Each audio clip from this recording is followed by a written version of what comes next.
Hello students, आज आपण इकॉनॉमिक्सचा 35th लेक्चरचा व्हिडिओ अपलोड करतो आहे. बरोबर. तर काल तुम्हाला आठवत असेल, काल आपण चॅप्टर 5 फॉर्म्स ऑफ मार्केट बघत होतो. बरोबर. तर त्यातला जो फर्स्ट टाईप्स आहेत, फर्स्टच म्हणायला लागेल, कारण actually time wise place wise भरपूर त्याचे टाईप्स आहेत, पण आपल्याला टॉपिकमध्ये जे मेन 4 टाईप शिकायचे आहेत. बरोबर. बाकीचं सगळं जे काय अगोदर शिकलं असाल ते इग्नोर करा. आपल्याला या टॉपिकमध्ये मार्केटचे 4 मेन टाईप्स बघायचे आहेत. त्यातला फर्स्ट टाईप परफेक्ट कॉम्पिटिशन काल आपण स्टार्ट केला. बरोबर. तर परत एकदा तुम्हाला स्क्रीनवर मिनिंग दिसतीये. बरोबर. सगळ्यात महत्त्वाचं तुम्हाला आठवत असेल, एक मिनटं तुम्हाला आठवण करून देतो परत एकदा मी, की एक सेंटेन्स मी तुम्हाला अंडरलाईन करायला लावलेलं, perfect competition is an ideal and imaginary concept. की हे जे काय आपण मार्केट बघतोय perfect competition, it is not found in real life. बरोबर आहे ना. की हे रिअल लाईफ प्रॅक्टिकल लाईफमध्ये असं मार्केट आपल्याला कुठे दिसून येत नाही. का दिसून येत नाही? कारण परफेक्ट कॉम्पिटिशन रिअल लाईफमध्ये आपल्याला कुठंच तसं मार्केट दिसलं नाही. आज पुण्यात मी तुम्हाला विचारलं फेमस मार्केट्स, तर तुम्ही 4-5 नावं मला सांगताल. बाबा डीमार्ट आहे, तुळशीबाग आहे, मंडई आहे, मार्केट यार्ड आहे. बरोबर आहे ना. तर असे भरपूर मार्केट पुण्यामध्ये आहे. तर साहजिक आहे. पण परफेक्ट कॉम्पिटिशनची मिनिंग काय होती? Perfect competition market is one in which the number of buyers and seller is very large. की असं मार्केट की ज्या मार्केटमध्ये बायर्स आणि सेलर्स भरपूर सारे सेलर्स असतात. म्हणजे मंडईमध्ये गेला तर मंडईमध्ये सर भरपूर सेलर्स आहेत, मान्य आहे. पण इथं काय दिले पुढं sentence, all the buyers and sellers engage in buying and selling a homogeneous product at a single price. पण ह्या मार्केटचं वैशिष्ट्य काय असतं की ह्या मार्केटमध्ये सगळे सेलर एकच वस्तू एकाच प्राईजनी विकत असतात. मग मंडईत बघितलं आहे का बाबा, सगळेजण बटाटेच विकतात आहे आणि सगळेजण 10 रुपये किलोनीच ओरडतात आहे? नाही. प्रत्येक स्टॉलवर वेगवेगळी भाजी आहे, प्रत्येकजण वेगवेगळ्या प्राईजनी ओरडत असतो. म्हणजे थोडक्यात असं मार्केट पुण्यात मी तरी कुठं बघितलं नाही की ज्या मार्केटमध्ये सगळ्या दुकानात होमोजिनियस प्रोडक्ट, एकच वस्तू ॲट अ सिंगल प्राईज, एकाच प्राईजनी सगळेजण विकत असतात. बरोबर आहे ना. त्यामुळे मी ॲज्युम करायला लावलेलं, असं नाही आहे कुठं. पण मी तुम्हाला सांगितलेलं होतं की परफेक्ट कॉम्पिटिशनचा क्वेश्चन जर आपल्याला पडला एक्झामला, तर डोळ्यासमोर असं ॲज्युम करायचं की तुम्ही 50 स्टुडंट्स आहात, सेलर्स आहात, आणि तुम्हाला सगळ्यांना मी स्टॉल टाकून दिलेत, आणि प्रत्येकजण तो लेक्झीचा 5 रुपयाला जो पेन असतो तो आपण 4-4 रुपयांनी सेलमध्ये विकायला ठेवलेला आहे. बरोबर आहे ना. कुठल्याही स्टॉलवर गेला तरी एकच पेन आहे ब्ल्यू इंकचा, आणि कुठल्याही स्टॉलवर गेला तरी प्राईस सेम आहे, 4 रुपये. असं ॲज्युम करायला लावलं. ठीक आहे. तर काल आपण ह्याच्यावरचा क्वेश्चन जो होता, फीचर्स ऑफ परफेक्ट कॉम्पिटिशन, तुम्हाला स्क्रीनवर दिसतं आहे. बरोबर ना. 4 मार्क्ससाठी IMP क्वेश्चन्स आहे. Explain the features of perfect competition असा क्वेश्चन पडू शकतो. तर साहजिक आहे काल आपण हा क्वेश्चन स्टार्ट केला होता. त्यातले आय थिंक फर्स्ट 2 फीचर्स, पहिले 2 फीचर्स आपले झाले होते. First one, large number of buyers and sellers. की या मार्केटचं वैशिष्ट्य काय असतं की या मार्केटमध्ये सेलर्स भरपूर असतात. म्हणजे असं नाही की या मार्केटमध्ये एकच स्टॉल आहे, 2च स्टॉल आहे, भरपूर स्टॉल असतात. म्हणून मी काल 50 घेतले होते की large number of sellers and similarly there are large number of buyers also. की जसे सेलर्स जास्त असतात तसे बायर्स, साहजिक आहे. कुठल्याही मार्केटमध्ये जावा, बायर्सची गर्दी असतेच. बरोबर आहे ना. त्यामुळं फर्स्ट पॉईंट होता large number of buyers and sellers, दोघांची संख्या जास्त असते. आणि सेकंड एक फ्युचर, इम्पॉर्टंट फ्युचर बघितला तो म्हणजे होमोजिनियस प्रोडक्ट. ह्या मार्केटचं सर्वात महत्त्वाचं वैशिष्ट्य, main future is homogeneous product. की ह्या मार्केटमध्ये ज्या वस्तू विकल्या जातात त्या होमोजिनियस असतात. होमोजिनियस मीन्स एक्झॅक्टली सेम, अगदी सेम असतात in respect of size, weight, colour. म्हणजे कुठल्याही स्टॉलवर गेला तर तो जो काय आपण ॲज्युम केलं आहे लेक्झीचा पेन, जो पहिल्या स्टॉलवर लेक्झीचा पेन आहे तोच सगळ्या 50च्या 50 स्टॉलवर असणार आहे. मग असं नाही बाबा एखाद्या स्टॉलवर साईज मोठी आहे, एखाद्या स्टॉलवर कलर वेगळा आहे, तसं नाही. प्रत्येक स्टॉलवर homogeneous product, exactly same product. Okay. तर हे 2 फीचर्स काल आपण बघितले होते. मी पटापट एकदम फ्लॅशबॅकमध्ये रिव्हिजन घेऊन टाकली तुमची. बरोबर आहे. तर आता नेक्स्ट रिमेनिंग फीचर्स जे काय आहेत, एक 4-5 फीचर्स जे काय रिमेनिंग आहेत ते आज आपण कंप्लीट करून घेऊ. Okay. Next future, third one, free entry and exit. Entry and exit ह्याचा अर्थ कळला असेल तुम्हाला. एंट्री म्हणजे काय बाबा, आतमध्ये येऊ शकता, आणि एक्झिट म्हणजे काय तर बाहेर पडू शकता. फ्री एंट्री अँड एक्झिटचा अर्थ काय म्हणजे नीट लक्ष द्या. देर आर टोटल 50 स्टॉल्स म्हणजे 50 स्टॉल ऑलरेडी आहेत, बरोबर आहे. समजा शेजारी अजून एक स्टॉल आहे, 51 नंबरचा स्टॉल आहे. तर आता तो रिकामा आहे. तर तुम्ही तुमच्या एका मित्राला किंवा तुमच्या मैत्रिणीला सजेशन दिलं की बाबा आम्ही 4-5 दिवस झाले तिथं पेन विकतोय, चांगला रिस्पॉन्स आहे, खूप गर्दी आहे, चांगला बिझनेस होतो आहे. तर तुम्ही तुमच्या एका मित्राला इन्व्हाइट केलं की बाबा शेजारचा स्टॉल रिकामा आहे, तू उद्यापासून आमच्याबरोबर येऊन ते जे काय लेखदी पेन आहेत ते तू येऊन तिथं 4 रुपयाला विक, चांगला तुझा पण बिझनेस होतील, 2 पैसे तुला सुटतील. असं जर त्याला तुम्ही प्रपोजल टाकला आणि त्यांनी जर ॲक्सेप्ट केला आणि तो पण उद्यापासून जर 51 नंबरचा जो स्टॉल आहे तो जर तिथे येऊन विकणार असेल, तर बाकीचे कोण त्याला अपोज करतील का की बाबा नको येऊ, आम्ही ऑलरेडी आहेत, तू येऊन काही कुणाला त्रास नाही. का बरं कुणाला त्रास नाही? ऑलरेडी 50 सेलर्स आहेत, त्यात एखादा सेलर्स वाढला तर काय कॉम्पिटिशनने काय फरक पडणार नाही. तो येऊन काय वेगळं विकणार आहे का? तो येऊन पण आपल्यासारखाच तोच पेन त्याच प्राईजने विकणार असेल तर कुणाला काही फरक पडणार नाही. देअर फॉर फ्री एंट्री, त्यामुळं कोणी अडवत नाही. म्हणजे ॲज अ सेलर तुम्हाला जर या मार्केटमध्ये एंट्री करायची असेल तर free entry without any restriction, तुम्हाला या मार्केटमध्ये पूर्णपणे स्वातंत्र्य आहे. तुम्ही बिंदास एंट्री करू शकता ॲज अ सेलर म्हणतो आम्ही. And exit. 4 दिवस झाले तुमचा स्टॉल नेमका कोपऱ्यात होता, त्यामुळे तुमच्या स्टॉलपर्यंत कोण पोचतच नाही किंवा बाकीच्या स्टॉलवर गर्दी आहे पण तुम्हाला कोण डिमांड देतच नाही, तुमच्या स्टॉलवर कोण येतच नाही. म्हणजे थोडक्यात तुमचा लॉस होतो आहे.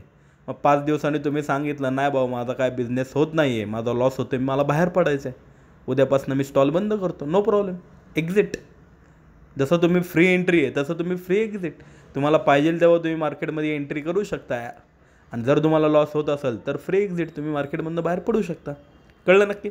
बघू आपण काय दिलं त्यांनी. आपण सेंटेन्स वाचू. There are no barriers to the entry and exit of firms. There are no barriers. Barriers means अडथळे, हार्डल्स. कुणाला मराठीत अर्थ लिहायचा असेल तर लिहून द्यावा. बॅरियर्स म्हणजे काय? हार्डल्स, अडथळे. There are no barriers, no restrictions to the entry and exit of firms.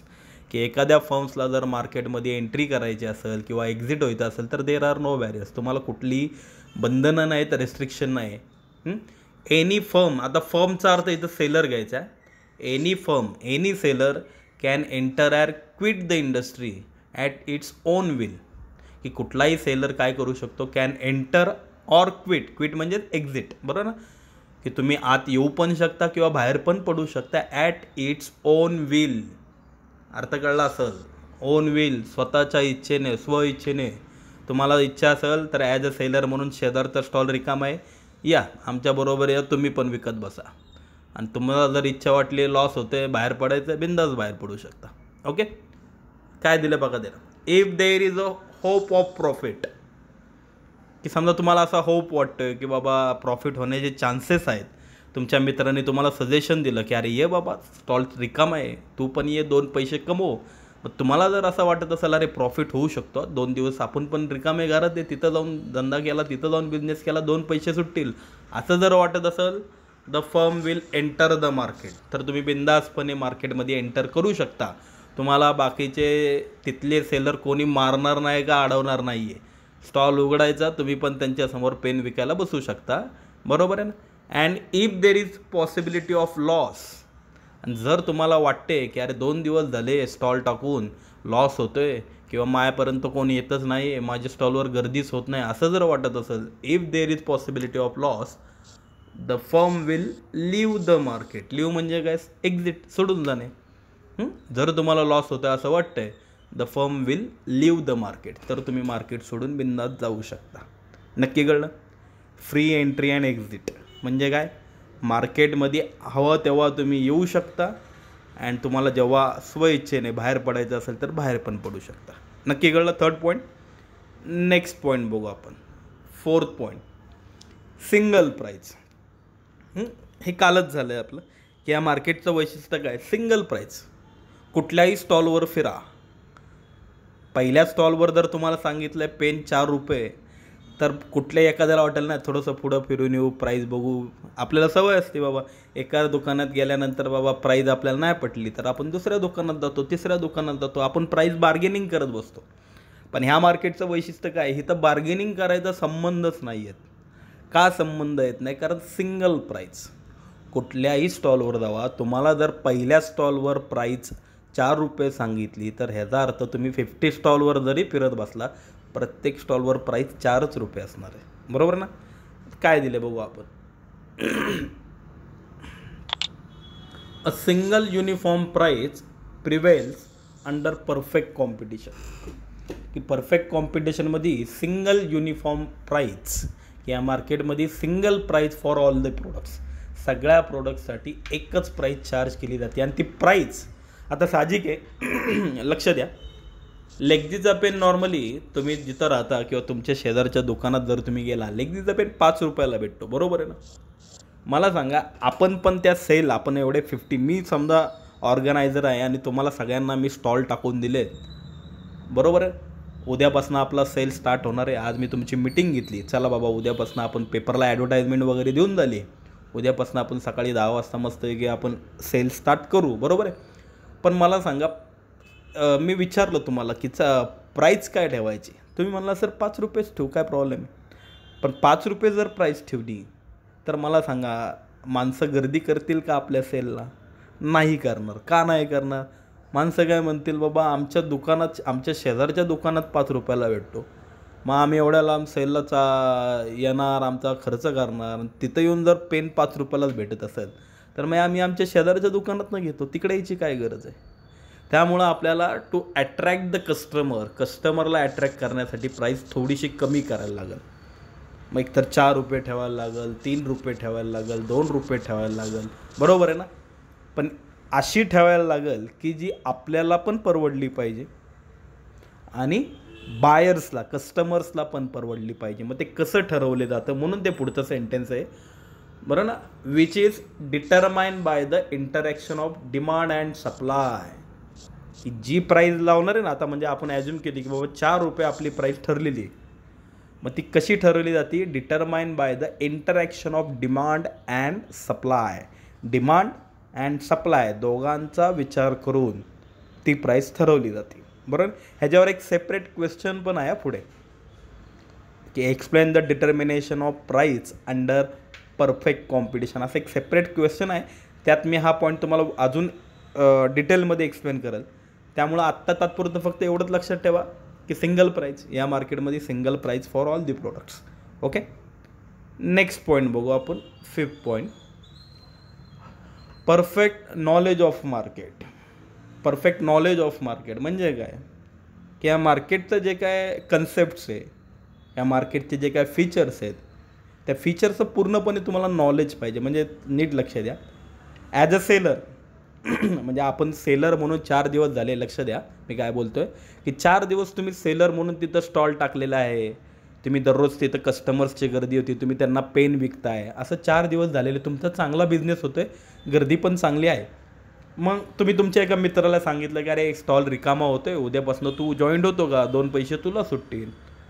असं जर तुम्ही तुमच्या मित्राला सांगताय आणि तो पण सेलर म्हणून उद्या मार्केटमध्ये तुमच्याबरोबर जॉईंट होत असेल, तर त्याला येतानाच गाडीवर बसतानाच त्याला सगळ्या कंडिशन्स सांगा की बाबा हे परफेक्ट कॉम्पिटिशन आहे, इथं प्राईस सिंगल असते, you are the price taker. That means तुम्हाला जी प्राईस सांगितली 4 रुपये, 4 रुपयानेच पेन विकायचं आहे. नाहीतर बाबा तू जोरजोरात ओरडायला सुरुवात करशील 3 रुपये 3 रुपये. बरोबर आहे ना? असं जर केलं तर तू पण मार खाशील आणि मला पण मार खायला लावशील. मग थोडक्यात काय की परफेक्ट कॉम्पिटिशनमध्ये as a buyer or as a seller, buyer असून दे किंवा सेलर असून दे, तुम्ही जेव्हा ह्या मार्केटमध्ये उतरता तुम्हाला ह्या मार्केटचं पूर्ण नॉलेज पाहिजे. बघा काय दिलं, the buyers and sellers possess a perfect knowledge about the market condition. Buyers असून दे किंवा सेलर्स असून दे, दोघांनाही possess a perfect knowledge about the market conditions. की या मार्केटच्या काय कंडिशन्स असतात याचं पूर्णपणे तुम्हाला परफेक्ट नॉलेज, पूर्ण नॉलेज पाहिजे. म्हणजे काय, every seller and buyer has the knowledge about price. हे सगळ्यात महत्त्वाचं, बायरला आणि सेलरला दोघांनाही ह्या मार्केटमधल्या कुठल्या कुठल्या गोष्टींचं नॉलेज पाहिजे, तर सगळ्यात महत्त्वाचं प्राईस. दोघांनाही माहिती पाहिजे की बाबा ह्या मार्केटमध्ये सिंगल प्राईज असती, म्हणजे सेलर म्हणून जर तुम्ही तिथं जात असाल तर तुम्ही ओरडायचं नाही. मंडईत जसं ओरडता बाबा तो 10 रुपये किलो ओरडतो आहे का, मग मी 8 रुपये किलो ओरडतो. इथं तसं चालणार आहे का या मार्केटमध्ये? नाही. 4 रुपये म्हणजे 4 रुपयेच, कारण प्राईस टेकर सिंगल प्राईज असते. त्यामुळं तुमच्या दुकानासमोर गर्दी होऊन दे किंवा न होऊन दे, तुम्हाला आवाज काढता येणार नाही. सिंगल प्राईज आहे, बरोबर आहे ना. Similarly from the point of view of बायरच्या ह्याच्यातनं जर विचार केला, तुम्ही जर बायर म्हणून तुम्ही या मार्केटमध्ये आज शिरत असताल तर तिथं पण तुम्ही तोंड उघडता कामा नये. म्हणजे काय, ह्या मार्केटमध्ये सिंगल प्राईज असते म्हणजे ह्याचा अर्थ बार्गेनिंग करायचा पण संबंध येत नाही ना.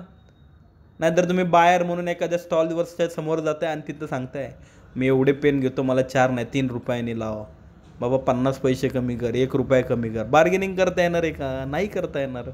No seller can charge higher price than the actual price. कुठलाही सेलर तुमच्याकडनं जास्त पण पैसे घेणार नाही आणि कमी पण पैसे घेणार नाही. त्यामुळे बार्गेनिंग करूच नका, तो तुमचा मूर्खपणा आहे. म्हणून त्यांनी ते वाक्य दिलं आहे की एव्हरी सेलर अँड बायर, दोघांना, सेलरला आणि बायरला दोघांनाही हॅज द नॉलेज, पूर्ण नॉलेज पाहिजे about the price, quality, source of supply of products etcetera. बरोबर ना. पूर्णपणे मार्केटच्या कंडिशन माहिती असणं गरजेचं आहे. म्हणजे थोडक्यात बायर म्हणून जर एंट्री करताय तर 2 गोष्टींची अक्कल पाहिजे की एक म्हणजे कुठल्याही स्टॉलवर जाऊन बार्गेनिंग करायची नाही, आपला मूर्खपणा दाखवायचा नाही. आणि दुसरी महत्त्वाची गोष्ट, कुठल्याही स्टॉलवर फिरत बसायची गरज नाही. नाहीतर बाबा पहिल्या स्टॉलवर नाही आवडला मला पेन, चला पुढच्या स्टॉलवर जाऊन बघू, काय गरज आहे. जो पेन पहिल्या स्टॉलवर आहे, होमोजिनियस प्रोडक्ट, तोच पेन सगळ्या स्टॉलवर असणार आहे. त्यामुळं कुठल्याही स्टॉलकडं किंवा कुठल्याही स्टॉलवर प्रेफरन्स न देता जिथं गर्दी कमी आहे तिथं जायचं, पेन घ्यायचा, बाहेर पडायचं, बस. एवढंच बाहेरला माहिती पाहिजे. नक्की कळलं. नेक्स्ट फीचर बघू आपण, 6th one, absence of transport cost. सगळ्यात महत्त्वाचा ह्या मार्केटचा फायदा काय आहे की ट्रान्सपोर्ट कॉस्टचा गरजच नाही ना. म्हणजे सगळ्यात महत्त्वाचा इथं प्राईस कमी करण्याचा. म्हणजे आता काय होतं, आपण जेव्हा अदर मार्केटमध्ये, या मार्केटमध्ये किंवा अदर मार्केटमध्ये आपण जेव्हा वस्तू विकायला पाठवतो, बरोबर आहे ना. मग सेलमध्ये असल्याचा फायदा काय असतो, सेलमध्ये असल्यामुळं काय होतं, कस्टमर्स सगळे, आता म्हणजे फॉर एक्झाम्पल लक्ष द्या, मी काय बोलतो नीट लक्ष द्या. आपण जेव्हा समजा हा सेल, हे जे आपण कन्सेप्ट डोळ्यासमोर ॲज्युम करतो ना, तुम्ही 50 जणं 50 सेलर्स सगळेजण स्टॉलवर पेन विकताय. हे आपण सेल कुठं ऑर्गनाईज केला बाबा, गणेश कलाला, म्हणजे नेहरू स्टेडियमच्या इथं. पण त्यामुळं काय होतं, जे आपण ॲडव्हर्टाइजमेंट दिल्यामुळं जे ओव्हरऑल पुण्यातले जे काय माणसं असतील, कस्टमर्स असतील, ते सगळे customer at the same time एकाच वेळी तिथे येऊन कस्टमर आपल्या दुकानासमोर येऊन गुड्स परचेस करतात. अदरवाईज आपल्याला काय करायला लागलं असतं, हे जर मार्केट नसतं तर आपल्याला काय करायला लागलं असतं. मग आता बाबा एक कस्टमर आपला कात्रजला आहे, मग कात्रजला आपल्याला सेपरेट दुकान टाकायला लागलं असतं. बाबा आपले थोडेफार कस्टमर्स बाबा कुठं राहतात, हडपसरला राहतात, मग हडपसरला एक सेपरेट शॉप टाकायला लागलं असतं. मग बाबा आपले थोडेफार कस्टमर्स कोथरूडला राहतात. म्हणजे काय झालं असतं, कस्टमर्स वेगवेगळ्या ठिकाणी असते तर प्रत्येक कस्टमर्सला सप्लाय करण्यासाठी ट्रान्सपोर्ट कॉस्ट वाढला असता. बरोबर आहे ना. म्हणजे इथं काय होतं, आपण कस्टमर्सकडे जायचं नाही, कस्टमर्सच आपल्याकडे येतात. त्यामुळं आपला ट्रान्सपोर्ट कॉस्ट वाचतो, म्हणजे ट्रान्सपोर्टवर खर्च होतच नाही. आणि त्यामुळं काय होतं, ट्रान्सपोर्टचा खर्च वाचल्यामुळं तो पेन 5 रुपयाच्या ऐवजी 4 रुपयाला विकलं तरी आपल्याला परवडतं. बरोबर ना. म्हणजे बाकीचे कस्टमर्स विचार करतात, अरे आमच्या खाली दुकानात 5 रुपयाला भेटतो, सेलला गेल्यावर तिथं 4 रुपयाला का पडतो. कारण तो एक फायदा असतो की सेलरचा ट्रान्सपोर्ट कॉस्ट वाचलेला असतो. म्हणून तो पॉईंट दिला आहे, अब्सेन्स ऑफ ट्रान्सपोर्ट कॉस्ट. काय दिलं आहे आपण बघू. In perfect competition price is uniform. त्या मार्केटमध्ये तुम्ही कुठल्याही स्टॉलवर गेला, price is uniform means single. की पहिल्या स्टॉलवर जर 4 रुपयाला सांगितलं पेन, तर कुठल्याही स्टॉलवर गेला तरी 4 रुपयेच असणार आहे. का? Because we assume that transport cost does not exist की ट्रान्सपोर्ट कॉस्ट ह्यामध्ये नसतात. बरोबर आहे ना. त्यामुळे ट्रान्सपोर्ट कॉस्ट वाचल्यामुळं प्रत्येकजण तिथं 4 रुपयाला विकायला तयार होतो. This assumption will lead to uniformity in price. मग ह्याचमुळं ती जी काय प्राईजमध्ये युनिफॉर्मिटी, जो काय एकपणा आलेला आहे, 4 रुपयांनी जे काय विकायला तयार होतात, हे कशामुळे विकायला तयार होतात, तर ह्याच मेन गोष्टीमुळं अब्सेन्स ऑफ ट्रान्सपोर्ट कॉस्ट. ट्रान्सपोर्टचा खर्चच नाही आहे. ट्रान्सपोर्टचा खर्च वाचल्यामुळं तिथं प्राईस कमी केली जाते. म्हणजे फॉर एक्झाम्पल आपण डीमार्टचं पण घेऊ शकतो की पुण्यामध्ये तुम्हाला माहिती आहे बाबा डीमार्टला गर्दी असते. डीमार्टला कधीही जावा, म्हणजे जे प्रोडक्ट बाबा आपल्या इथं बाबा 40 रुपयाला मिळत असेल तर डीमार्टला गेल्यावर आपल्याला कळतं असं, अरे डीमार्टला गेल्यावर तेच प्रोडक्ट 40 रुपयाचं 40 रुपीज असेल, तिथं गेल्यावर 35-36ला पडतं. म्हणजे 4-5 रुपये तर नक्कीच आपले सेव्ह होतात. का सेव्ह होतात? कारण डीमार्टवाले तुमच्या घरी येऊन तुमच्या घरापाशी येऊन तुम्हाला जर प्रोडक्ट विकत बसले तर त्यांचा ट्रान्सपोर्टचा खर्च ट्रान्सपोर्टला खर्च जाणार. पण ते डीमार्टवाले काय करतात, तुम्ही येऊन आमच्या इथं शॉपिंग करा, म्हणजे तो ट्रान्सपोर्टचा जो काय खर्च आहे तो आमचा वाचल आणि आम्ही तुमचे 2 पैसे कमी करतो. म्हणून त्यामुळं डिमांडमध्ये प्राईस कमी केलेली असते. नक्की कळलं? लास्ट फीचर 7th वन झाले. टोटल 7 फीचर्स आहेत बरोबर. हा लास्ट फीचर्स बघू आपण. No government interventions. सगळ्यात महत्त्वाचं तुमच्या मनात आत्तापर्यंत असेल, सर ह्या मार्केट ॲक्च्युली हे मार्केट रिअल लाईफमध्ये नाही, आपल्याला फक्त शिकायचं आहे म्हणून थेरॉटिकल पार्ट हे आपल्याला शिकायचं आहे फक्त एक्झामसाठी म्हणून ठीक आहे, बाकी अदरवाईज याचा पुढं रिअल लाईफमध्ये सर काय उपयोग आहे का? काहीच नाही. कारण आपल्याला रिअल लाईफमध्ये हे कुठं दिसणारच नाही. त्यामुळे याचा आपल्याला ॲक्च्युली बेनिफिट किंवा ह्याचा पुढं काय फायदा असं नाहीच आहे. फक्त आपल्याला पाठ करायचं आहे, एक्झाममध्ये पुढं क्वेश्चन पडल्यावर आपल्याला लिहायला जमलं पाहिजे. बरोबर आहे ना? मग तुम्ही म्हणताल सर हे मार्केट खरं असतंच, तर ह्याचा काय बेनिफिट आहे? किंवा सेलर्स इथं गर्दी खरंच असतील, सेलरला ह्याच्यात काय फायदा आहे?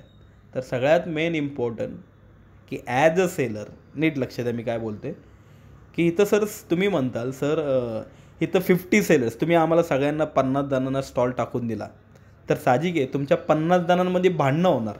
एका कारणासाठी भांडणं होणार. कुठल्या कारणासाठी? की सर माझा स्टॉल शक्यतो पुढचा द्या. पुढचा म्हणजे काय? 1 2 3 4 5 6 हे जे काय पहिले स्टॉल्स आहेत त्यामध्ये माझा स्टॉल लावून द्या, कुठंतरी सेटिंग करून द्या. बरोबर आहे ना? असंच तुम्ही बोलणार. का बोलणार? कारण साहजिक आहे सर तुम्ही आम्हाला जर शेवटचा स्टॉल दिला 41 42 49 50 असले जर आम्हाला स्टॉल दिले, कोण येणार आहे कस्टमर एवढ्या लांब?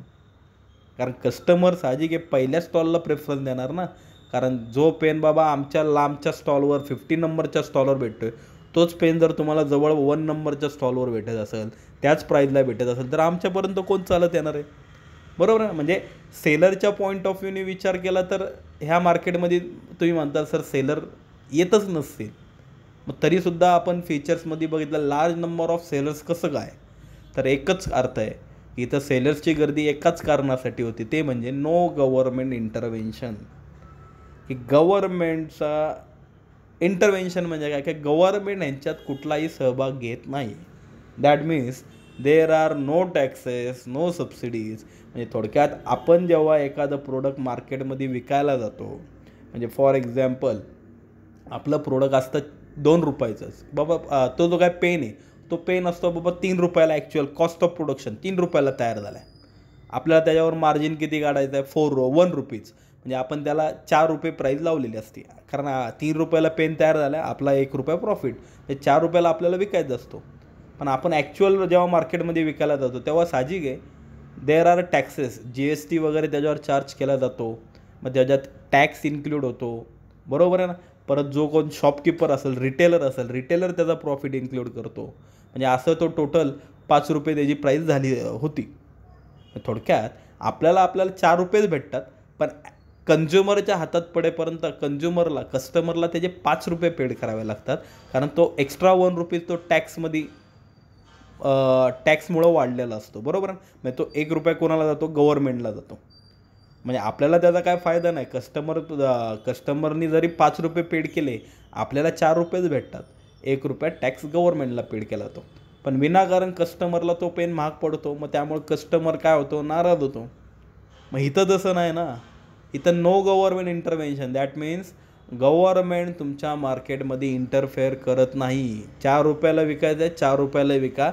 1 रुपया टॅक्स गव्हर्नमेंटला पेड करायची गरज नसती. त्यामुळं इथं सेलर्सची गर्दी कदाचित जास्त होत असेल. बरोबर आहे ना? बा काय दिलं आहे laissez faire policy is an important feature of perfect competition. Laissez faire policy हे सगळ्यात महत्त्वाचं एक वैशिष्ट्य आहे. तुम्ही म्हणता sir laissez faire policy म्हणजे काय, त्याचा अर्थ दिला आहे पुढं. It means there is absence of government intervention in economic activities. Absence of government intervention. Government कुठल्याही कार्यात कुठल्याही ॲक्टिव्हिटीमध्ये पार्टिसिपेट करतच नाही. म्हणजे गव्हर्मेंट तुमच्याकडे येणारच नाही. तुम्ही किती प्रोडक्ट सोल्ड केले, तुम्ही टॅक्स का नाही पेड केला, काही तुम्हाला विचारत नाही. त्यामुळे जे काय 4 रुपये तुम्हाला मिळतील ते पूर्णपणे 4 रुपये तुमचे स्वतःचे असणार आहे. नक्की कळलं. म्हणजे हा एक मेन इम्पॉर्टंट पॉईंट होता. Okay. There are total 7 features that we have to learn. बरोबर. मग असे टोटल एकंदरीत 7 फीचर्स आपण आज बघितले. तर म्हणजे आज आत्ताशिक आपलं फॉर्म्स ऑफ मार्केटमधला फर्स्ट जो टाईप आहे परफेक्ट कॉम्पिटिशन. हा परफेक्ट कॉम्पिटिशन आपण एक्सप्लेन केला. परत एकदा नीट बघा काय लिहायचं ते मी परत एकदा सांगतो आहे. ओके. कारण काल होमवर्क नव्हता, आज तुम्हाला होमवर्क आहे. आज तुम्ही हेडिंग टाकताल, तुमच्या नोटबुकमध्ये हेडिंग टाकताल परफेक्ट कॉम्पिटिशन. तुम्हाला स्क्रीनवर दिसते मिनिंग, स्क्रीनशॉट काढून घ्या. ओके. पहिल्यांदा meaning as it is note down करून घ्या. त्यानंतर हेडिंग टाका, त्याच्याखाली features of perfect competition.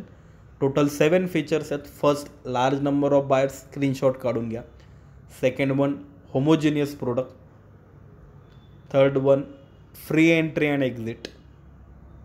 Next single price. त्याच्यानंतर परफेक्ट नॉलेज ऑफ मार्केट. त्यानंतर absence of transport cost and last one no government intervention. Okay. तर आत्ता मी परत एकदा सगळे व्हिडिओमध्ये सगळे स्क्रीनशॉट परत एकदा रिवाईज केलेले आहेत.